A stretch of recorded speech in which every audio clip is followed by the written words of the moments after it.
due to this COVID, the CT reports have become very standardized. People just give the CORADS classification and then they give the CT severity index. The CT depends on either the visual assessment, that is, you just see the lung involvement and see it is mild, moderate, or severe, or score. The CT severity score is by having the, you see the lobes. There are 5 lobes. If the 5 lobes, if there's less than 5%, you give 1 point. If the involvement is 5 to 25%, it is 2 points. If it is between 25 to 49, it is 3 points. If it is 5 to 75%, it is 4 points. If it is greater than 75%, it is 5 points. So then you add up the points, and there are 5 lobes: right upper lobe, right mid lobe, right lower lobe, left upper lobe, left lower lobe. So 5 into 5 would be 25 would be the maximum involvement. And if it is, say, so if it is like, if it is 25%, you give 2 points and you add up. So if the the score is say 4 by 25, that means you say it is mild. So if up to 10, the score is mild. Between 10 to 20, it becomes moderate. And if it is more than 20, that means all the lobes, more than 70% is involved. It becomes severe. Just how severity of the lung involved affects the prognosis, and the how he the improves. Then this is another, the softwares are now available by which you can really by artificial intelligence to just provide the CT data like this, and then they give coloring coding maps for the lobes, and then they can give the percentage involvement, that the right upper lobe is 40% involved, right mid lobe is 56% involved, and this you just do a CT, provide the maps to a computer, and this gives the charts.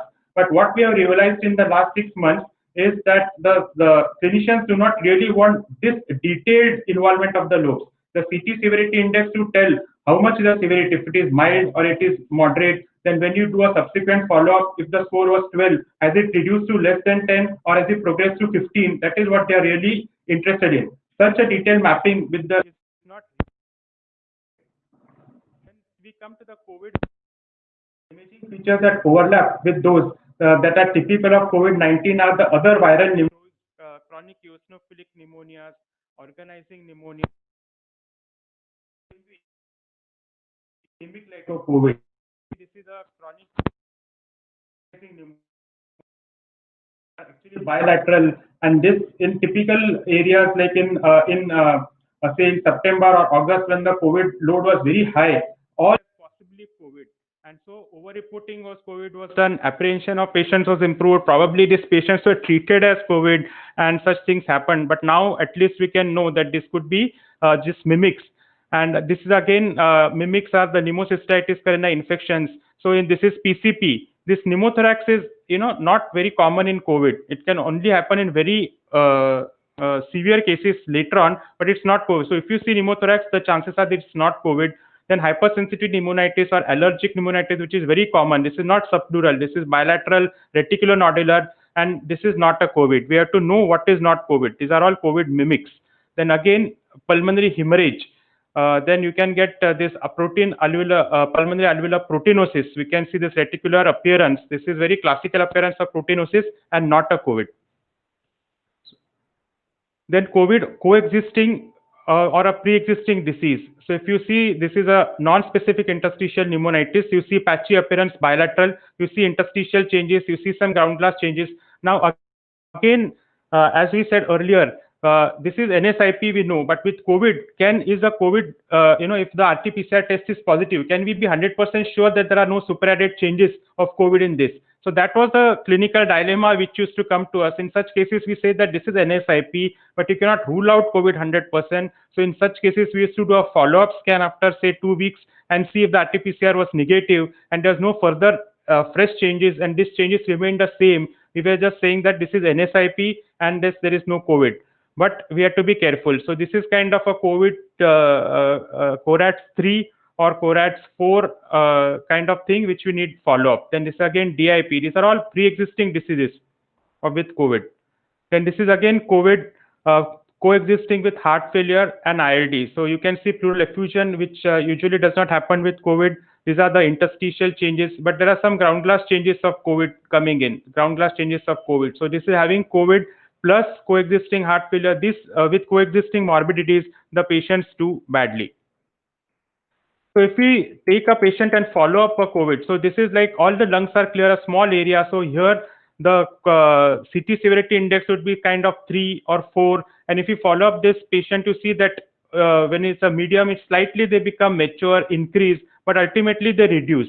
Initially, they were thinking that there is a lot of pulmonary scarring, but last 6 months we have followed up that whenever disease is mild, usually the lungs come back to normal and there is no scarring.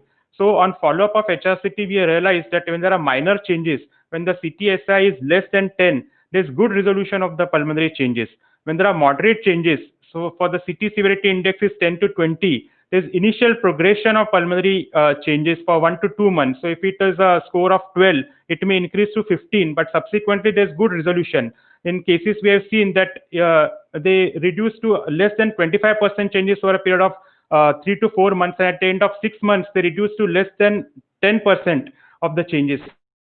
But if there are severe changes, if the CT SI score is greater than 20, then as it is, it's a bad prognosis to the patient, and at least till now, there is a residual sequelae seen in the patients. Now, this is one case where there was a renal transplant done in 2015, and there was a chronic graft dysfunction. The COVID test came positive. The patient was on immunosuppressant, mycophenolate, and omnacortil. In this case, the HRCT was done on 18/8/2020. It showed this reticulopulmonary changes. So these are not COVID changes. These are all the fibrotic changes which are there because of the old chronic secondary infections like CMV, which is common in these patients. So when again the HRCT was repeated on 28/9 where COVID was negative, these changes persisted. That means they are not due to COVID, they are due to underlying pulmonary fibrotic changes, and there was no COVID changes in the lungs.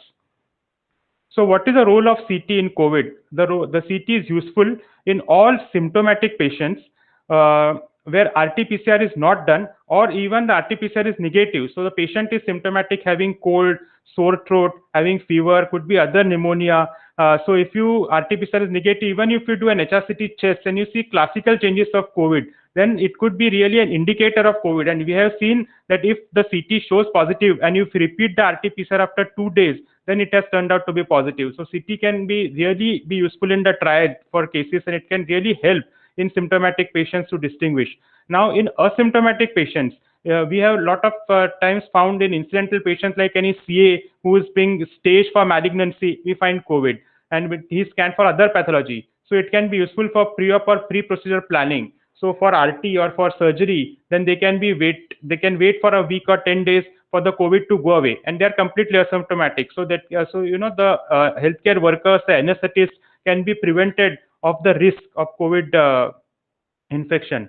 In COVID positive patient, the CT is useful to evaluate the severity of the disease. I said that as if you give the 25% scoring. Then in COVID positive patients for follow-up to see for the lung changes and the sequelae. So CT is useful in such cases. Now, if CT is so useful, can CT be used for screening? I think it cannot be used because one thing is the cost factor.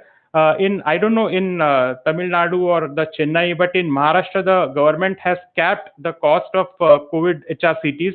The COVID routine cost was around 4,500 to 5,000, and some hospitals, but now the government has capped to 50%. So we are doing it at 2,500 now for all the COVID positive patients, but still there is a cost. It is about 10 times costlier than an X-ray chest. Then other thing is radiation exposure. The patient should know that there is a radiation in CT, and actually there were a time when the patients used to come and do a CT scan rather than RT-PCR, because if they do an RT-PCR, then actually who are positive were being notified to the local corporation, and the corporation people used to come and then do the quarantines for the entire family, entire building. So they wanted to bypass that, and then they used to do HRCT, and if they were positive to get treated. That was a time for a month or so, say in April or May, people started doing this, but we wanted to avoid that because there's radiation. So you cannot do CT as a screening test because there's radiation exposure. Also, the normal CT does not rule out COVID infection, because initially during the COVID early days, say in May or June, when they started surgery again, the anesthetists wanted HRCT for each and every patient to rule out whether there was COVID or not. So in this case, COVID negative lungs does not mean that a patient doesn't have COVID, and it can give a false sense of security to the anesthetist, because if there is just tonsillar infection or URT infection, then the patient may have COVID and the CT could be normal. Many mimics can also cause confusion. As I said, if there was NSIP, it was mistook as COVID, and then the patient was not operated. So there are limitations of CT for screening. Also, the patient and staff exposure. For example, if you do the CT for screening, the patient who is non-infected has to come and then do a CT scan at the center. So he gets exposed, and the patient, we do sanitization of the machines and all, but there is a chance that he might get infected just during the screening procedure. So that is again a limitation. So I think that CT should not be used for screening, but it can be definitely used to know and treat for diagnosing and for other cases, but not for screening. Then what are the extrapulmonary features of COVID? The COVID, as I said, 90% of the things we see in the lungs, but the rest are the brain, the heart, the GI, the muscle, the ear, which get infected primarily either due to infection or secondly due to vasculitis. So in brain, because of the thrombosis, you can get infarct. So this is a CT scan which shows an infarct. This is an MR diffusion which shows the areas, high areas, which are the small areas of restricted diffusions, which are showing early strokes. So MR is a modality of choice. This again a CT which shows hemorrhage. So if the patient is either in DIC or the patient is on anticoagulation for COVID thrombolysis, then he can present with hemorrhage. So CT or MR is used for the brain. Then again, this is COVID encephalitis, direct invasion. You can see that these are the changes of encephalitis. These are the different. This is the T2 brain. This is the diffusion. This is post-contrast scanning. So COVID encephalitis you can see on the MRI. This is again the spectrum of the COVID changes in brain. You can see encephalitis. You can see diffuse leukoencephalopathy. These are the white matter changes with patchy enhancement. You can see recent infarcts. You can see microhemorrhages. So these are all the spectrum of the brain changes in COVID picked up on MR. Again, this is acute necrotizing encephalitis, bilateral thalami involved, which happens in COVID. These are a few of our cases. Then again in spine, you can get a Guillain-Barré syndrome. In Maharashtra and Mumbai, recently in the last week, they have detected about 24 patients of Guillain-Barré syndrome. And this is rare, but MR is a modality of choice to pick up the cord changes in COVID. Other extrapulmonary features will be the heart infections. At this talk, Dr. Manor is going to give on the heart infections, but the COVID myocarditis, which we see, COVID myocardial ischemia, the myocarditis is actually seen better on the cardiac MR. You see, this is a septum which is thickened, enhancing. So this is a cardiac MR. CT probably will not show this, but the myocarditis thickening is seen better on the cardiac MRI. Then other features, you can get pulmonary thromboembolism, CT pulmonary angio. So this is CT pulmonary angio. You can see a saddle thrombus here, filling defect seen in the CT pulmonary angios. You can see the small filling defect in the pulmonary arteries. So CT pulmonary angios to look for pulmonary thromboembolism. You can get mesenteric ischemia, but CT angio of the mesenteric vessels to see for the thrombosis. These are the other modalities which help to pick up the radiological abnormalities in COVID. You get deep vein thrombosis, and you can use ultrasound Doppler to see for the deep vein thrombosis. In COVID, other extrapulmonary features, you get the muscle myopathies, myonecrosis. You can use an MR to look at the muscle changes. Then certain other features like hiccups, diarrheas, reduced hearing, reduced smell. There are no radiological abnormality, radiological modalities to look at these changes, but these are the features. So coming from the extrapulmonary features, we come to the third part, that is the HRCT chest vis-a-vis RT-PCR test for COVID-19 diagnosis. What is the accuracy of the first chest CT is 90%, lower than the first PCR, which is 97%. So these findings suggest that routine screening with CT chest may not be appropriate, looking at the cost-benefit risk analysis. So the solution is that RT-PCR, widespread availability, increasing the sensitivity of the test and reducing the turnaround time offers the best solution. And the negative predictive value of a combination of a chest CT and RT-PCR is 99%. So RT-PCR is negative, you do a chest which is negative, then the negative predictive value is around 99%. So for HRCT, it has got very high sensitivity, but moderate specificity. As I said, because of the mimics, because of the underlying diseases, the specificity can be limited, and it has to be taken in consideration with the symptoms of the patient. Whereas with RT-PCR, it has got high specificity, but it could be moderate sensitivity depending upon the technique of how it is obtained, and then combination done in a judicious manner can help us to diagnose, rule out, gauge the severity of disease, prognosticate the disease. You can do follow-up and assess the residual damage.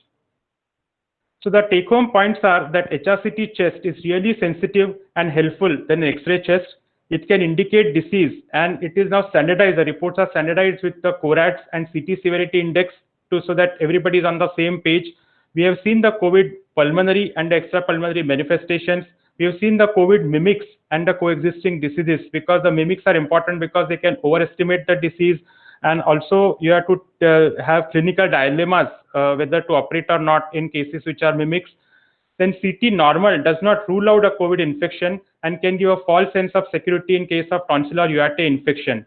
Many mimics can cause confusion. RT-PCR test can be negative with positive CT features and can help to take precautions and isolation. Negative predictive value of combination of a CT chest and an RT-PCR is 99% true to rule out a COVID infection. Thank you. Thank you very much, sir. We don't have any questions which has come in actually, but I just have one question. Your inputs on unilateral findings in CT thorax and COVID. You mentioned about pneumothorax, which is very unusual, but can happen. But other than that, any other unilateral presentations, sir? Unilateral presentations are uncommon, but they can happen. They can be unilateral changes in one lobe, which are subpleural ground glass densities, and then later on they can become bilateral.